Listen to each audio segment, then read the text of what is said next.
ನೋಡು, ನನ್ನ ನಿನ್ನ ಮದುವೆ ಆಗಿ 55 ವರ್ಷ ಆಯ್ತು. ಇದ್ರಿಗೂ ಭಗವಂತ ನನಗೆ ಕೊಡಬಾರ್ದು ಕಟ್ಟೆಲ್ಲ ಕೊಟ್ಟಿದ್ದಾರೆ. ಅದೇ ತರ ಜನಗಳಿಗೆ ಎಷ್ಟೋ ಪ್ರೀತಿಯಲ್ಲಿ ನನಗೆ ಕೊಟ್ಟ.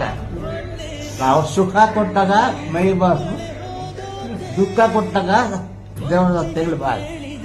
ಆದ್ದರಿಂದ ಇದು ಮನುಷ್ಯರ ರೋಗ ಬರ್ತದೆ, ಭಾರತ ರೋಗ ಬರ್ತದೆ.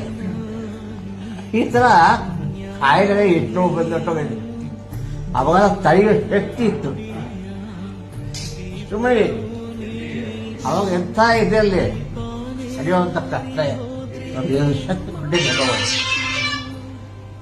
ಏನಾಯ್ತು, ಭಗವಂತ ಒಂದೇ ಸಮಯ ಇಟ್ಟಿರಲ್ಲ. ಯಾಕಂದ್ರೆ ಬೇರೆಯವ್ರ ಕಡೆಯವರು ಗಮನ ಕೊಡ್ತಾರೆ. ಅದೇ ತರ ಹೆಸರು ನಾವು ರಾಜ್ಕುಮಾರ್ ಬಿ ಸರೋಜ ಇದ್ದಂಗೆ ಭಾಗ್ಯವಂತರ ಪಿಕ್ಚರ್. ಹಾಗೆ ಆಗ್ರಮ್ಮ.